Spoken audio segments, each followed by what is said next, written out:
Hello, everyone, and welcome to the show. Coming up this week, we're going to tell you what you need to know to make an offer on a resale contract on this week's episode of the DVC Show. The DVC Show is brought to you by DVCstore.com.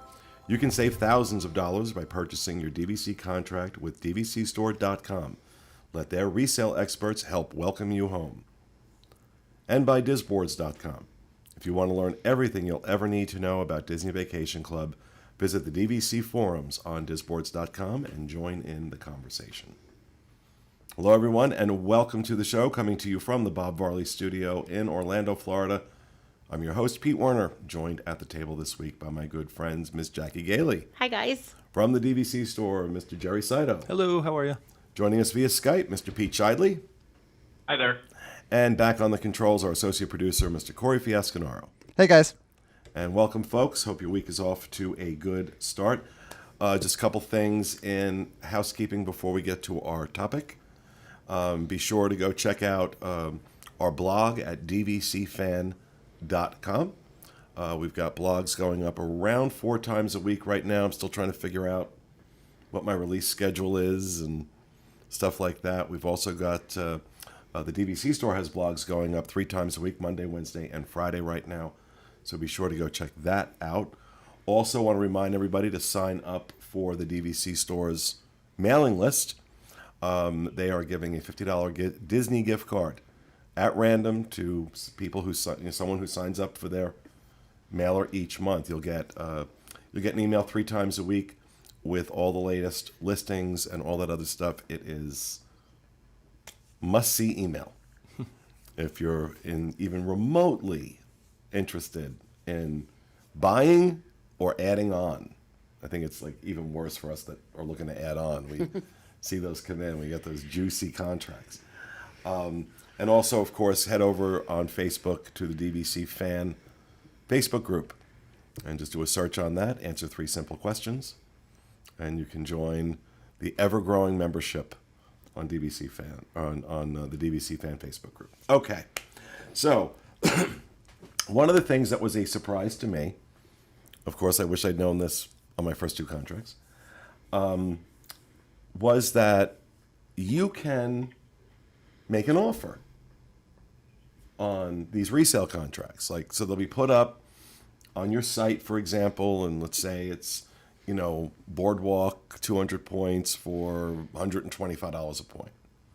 You can go ahead and counter offer on that if you want. You can go ahead and say, I'm going to offer you 115 or 120. And then Jerry would go to whoever the agent is, the associate would go and check with the person who listed it, see if they're interested. And so that was really cool. I didn't realize you could do that. But Jerry talks about some of the pitfalls of making those offers. Well, I think the biggest pitfall could be right of first refusal. Some people, they don't know that Disney can buy it back, and they come in with an offer that's too low, and the agent will tell you or give you upfront notice, hey. If the agent knows what they're doing. Right. They should give you upfront advice. But anyway, if you offer too low, Disney can come in. So that's probably the biggest pitfall. Obviously, some sellers, they're not negotiable, so they might not accept an offer. And then, I think just working with the agent, talking to them, making sure you're comfortable with whatever the offer is, and they're going to advise you of what they think would be a good enough number to get through the seller, get through Disney, and you have a successful closing. So I think our right of first refusal is probably the biggest scare. And, right now, there's no rhyme or reason to what's going to pass right of first refusal. But, some things that we generally do know, for example, Aulani contracts.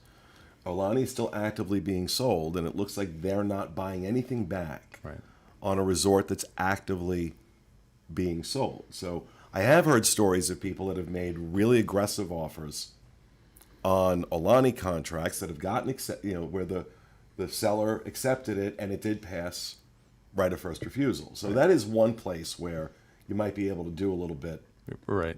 Yeah, you can present any offer you'd like. I mean, the agent shouldn't stand in your way to present whatever number you're comfortable with. If you wanted to try an aggressive offer, you can, But, in the end, you might be disappointed either by the seller not accepting or by Disney taking it back. But Alani's, they do tend to get through. Disney's still selling Alani, maybe not as their first resort, but they have inventory. So when they have inventory, they don't typically buy back that location. So you can get it for a good price as long as the seller is willing to accept it. But, if you are presenting an offer, sellers are educated. Like, we tell sellers when they list a property what to expect. If you have a Bay Lake property, it should sell within this range. So if you get offers within, this range, that's reasonable for the market, and you should consider that as a good offer. But, sellers are educated. So just be aware, if you come in low, unless you're lucky and the seller's willing to accept it and Disney's not going to buy it back, chances are seller might not accept an aggressive offer because they know what the market's going to be. What would you say right now the best bang for buck is? Like, what type of contract, which resort? So that's a great question because I get that all the time. I think Saratoga Springs is the best value for the Disney Vacation Club. Agreed. But, it really depends on booking window. If you're going to book more than 7 months in advance, I'd really recommend buying your favorite property. And that way you have what you want. You have the 11-month window, and you can use it at 7 months anywhere else. But if you want the best value, best bang for your buck, Saratoga, low maintenance fees, extended time compared to some of the others, and price per point. It's a good deal compared to some of the other resorts. Now, right now, and again, this changes frequently, but right now, as of when we're recording this in June of 2019, because who knows how far in advance somebody's gonna be watching this. It looks like anything under $100 a point is getting taken at Saratoga. Correct, yeah. I recommend to my clients, really to give yourself the best chance. Currently, it's $103 a point and up. If you're under 103, it's a little iffy. 100 or below is pretty much a guarantee. But again, there's some curveballs Disney throws us that we don't always know what they're going to do. Like a foreign seller, for example, could get through under 100 per point. If there's a bankruptcy or a foreclosure or something that Disney doesn't want to touch, that might get through. But that's a neat. It's not a quick, clean closing. Right, exactly. Yep. And of course, I had a boardwalk just get taken, and it had no maintenance fees due on it until next year. Disney likes those too. Right. They can load those back up. So yeah. So So these are the factors too. Like, people who are making these lowball offers on these, prime contracts loaded with points, and prepaid dues. And wow. So, but they make these really crazy lowball offers. I'm like, why are you wasting everybody's time? Right. Yeah. I heard somebody, I don't know if it was on the boards or on Facebook, say that they offered like $100 a point for a Bay Lake Tower, or were upset that it didn't get accepted. Of course it's not going to be accepted. Right. Unless you're like blackmailing the seller. And even then, Disney's going to buy it back. Yeah. See, now that's what Pete does. Pete does blackmail sellers to sell him cheap contracts. What's your take? What's your take on it in terms of like best value for?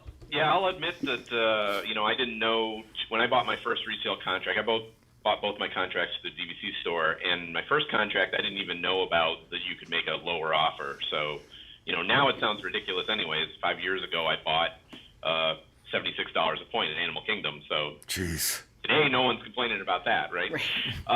But then for the second contract, we bought at a small contract at Boardwalk, and our the representative at the DVC store, even now it still sounds cheap again. It was $105 a point. This was only 2 years ago, but that was about normal at that time. And I talked to the representative from the DVC store, and he said, well, that's a small contract. Small contracts you really have to watch out for because there's a lot of demand for those.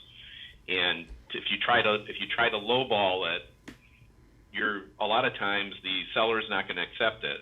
It isn't so much about the Disney taking it, but the seller isn't really going to be looking for something like that. They're going to want to give it a chance. And in the end, I decided, well, what am I talking about with a small contract? I'm talking about, a few $100s. So in the end, I ended up just putting the offer in for what the seller wanted it.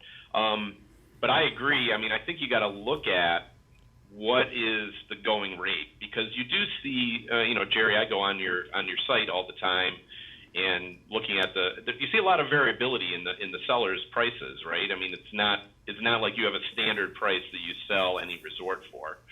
So I think you got to look at what the resorts are going for.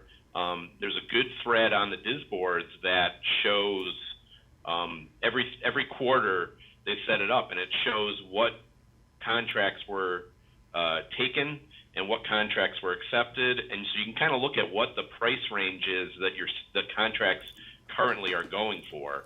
And it's a real good opportunity that you can look on there and say, okay, if I offer this, I got a pretty good chance of it being accepted versus if I lowball. Because I agree with what you're saying. If you lowball it, it's just going to get taken by Disney, and 80% of the time. I think one of the things people will do, like I'm looking at some of the listings you have on the site right now.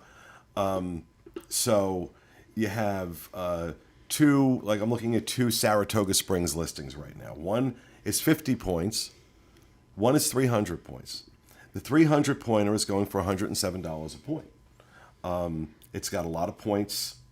It's a 150 point contract and a 50 point contract. The 150 has 300 points on it. So that's a prime. That's a really nice, juicy one. And that's going at 107, where that 50 point one is going for 125.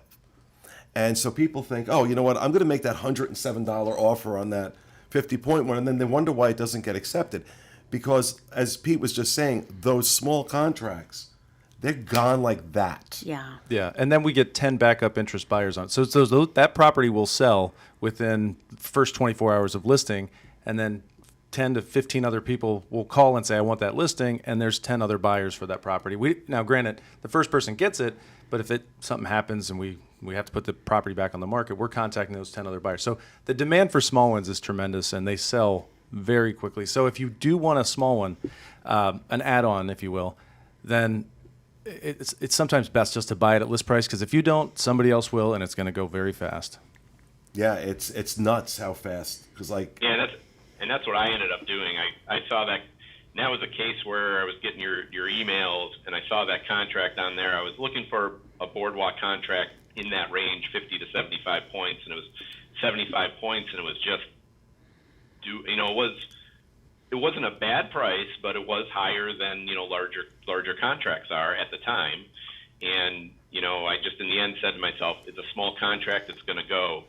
You really can't lowball those small contracts because there's so much demand for them. Right. Yeah, they're not going to last. You have a link under your buy DVC on the DVC store website. It's a small point contract. Right. Yeah. So. Yeah. And if I look at those, like virtually all of them right now are sale pending. Yeah. I can't bring it up on this for some reason, but it's nuts. Those small point contracts go like crazy, and that's why when you see them, know what you're looking for, and you see them, buy them. Yeah, and calling the office is going to get you the best service right away. If you do see a listing, let's say you got the email update, and you're like, oh, that's the perfect add-on, or that's the perfect small contract that I want to purchase, call the office. It's the best way to get that property secure, as opposed to sending an email. Sometimes emails, there's back and forth correspondence. Sometimes there's a slight delay between a response. So if you want a listing, calling is the best option, because you don't... Tell them the number. Oh, it's 1-800-550-6493. But it's the best way to secure a listing.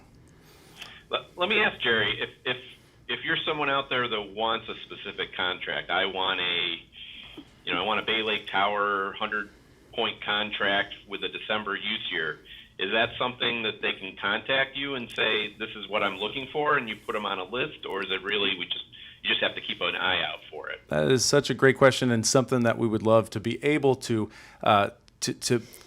contact you right away. But right now, the email update's the best option we have. And as an agent, I mark off what my clients are looking for. So I make a call list, but I'm not always there. Listings will post, we're open 12 hours a day. So they'll post in the morning and I come in the afternoon, or they'll post at night and I leave in the afternoon. So it's hard to know. Yeah, well, it's hard to contact clients all the time because they're not all. I'm not always there. But the email updates do have them. The website's always going to have them, and we're trying to figure out a system. And also, they get listed on the DVC store Facebook page. Right.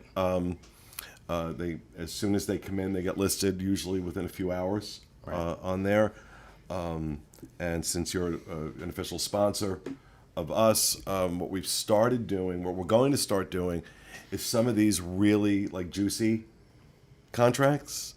We're going to give folks on DVC fan Facebook group a heads up. Oh, nice. That, hey, nice contracts coming. But yeah, that's our discussion on. Oh, you want? I do have one thing to add, and if you wanted to make an offer or purchase a property, it's very simple. Again, all you do is call. You can send an email, but what we need is, if you want to make an offer, we need to know what you want to offer, your names that you'd want on the title, your mailing address, phone number, and email. Once we have that, we're moving forward with helping you with the offer or putting that contract together. I mean, we'll go over details and questions, but making an offer is very simple, so it's not a complicated process. Yeah, you can also text Jerry. Like I do. I want that. So. Yeah, I mean, I got to say, I see people post and they're like, oh, I don't want to do resale because it's too complicated. I mean, I've done 2 resale purchases, and there's very, very little that you have to do as the purchaser. Yeah, I mean, yeah, there's some documents you got to put your address on and your phone number, and you got to sign them and send them in. But I mean, if I spent 2 hours of effort on my resale contracts, it was probably a lot. It was very easy. The guys at the store were very helpful and did most of the work. It's really very little that you have to do as a customer. Filling out. I sound like I'm working for the store, which I'm not. We try to make it easy for you. I've done several resales with you, and I've also bought direct from Disney. It is a lot more convenient and a lot quicker. Yeah. I just for fun pulled up from when we bought, and there's seriously 2 emails. 2 emails because there's one with the paperwork that that Peter was just saying you have to sign. And then the second one is from the title company, and we had to print off something and sign it, and back it goes. I've had done. To do that. You send me everything. As soon as I say I want it, I get a packet in email. Yeah. And I go ahead, I fill it out, I sign it, I email it back to you. Done. And okay. Process starts, yeah. And the process starts. So really, that's my problem. Is the whole process is easy. way too easy. It is. It is way too easy. So the only bad part is that stress of the right of first refusal, waiting to see if you're going to actually get your contract or not. Yeah. Well, it's that because I'm going through that right now. Again. It's I guess it's kind of like having a kid. The first one's nerve-wracking. The second and third one, like, okay, I know this process now. Got this. I agree. That I kind of was the same thing. Like the second time was like, you know what? If it doesn't go through, then there's always other contracts. Well, that's it. Is I have my backup contracts. I have my my B plan and my C plan. That if I don't get this one, okay, I think I'm going to try and go for this one. But then again, because it's that 30-day window, by the time you find out if it's been taken, your B plan may be taken, so or may be sold already. So then that's why I have to have a C and a D plan because and that's getting back to the original topic of the conversation. We're talking about the pricing or what you offer for a resale contract. I think that feeds into it. Is how perfect is it for you? Is it exactly the points you want? Is it exactly the use year you want? If it's a perfect fit, then maybe you're going to want to offer a little bit more for that contract. If it's maybe not exactly what you want, hey, then maybe you see if you can get it for $5 less. Right. And and then if it falls through, then hey, you keep looking. And the most it's not successful. like there's one contract. Yeah, the most successful offers usually do fall within like a $1 to $5 range. So if something's listed at $125, you come in at $120. Usually it's going to get accepted, maybe countered, but the point is within a small range. If you come in $20 a point, $10 a point, it's not typically going to work out. And another thing, we get a lot of questions on financing. Do I need to have my financing in order to make an offer? And the answer is no. You can still make an offer, you can secure the property, and then work on financing after your offer is accepted. Or if you buy a property, you can do the financing after. So you don't have to do it prior to. Okay, I'm glad you said that, because I've made sure that with whichever ones I'm going to finance, that I've had that lined up first. You don't have to do that. You know, so okay. Well, thanks for making it even worse for me. Yeah, really. Here you go. It's even you know. easier now. So, all right, that, folks, is going to do it for this episode of our show. We hope you enjoyed it, and we'll be back with you again next week with another episode of the DVC Show. Have a great week, folks.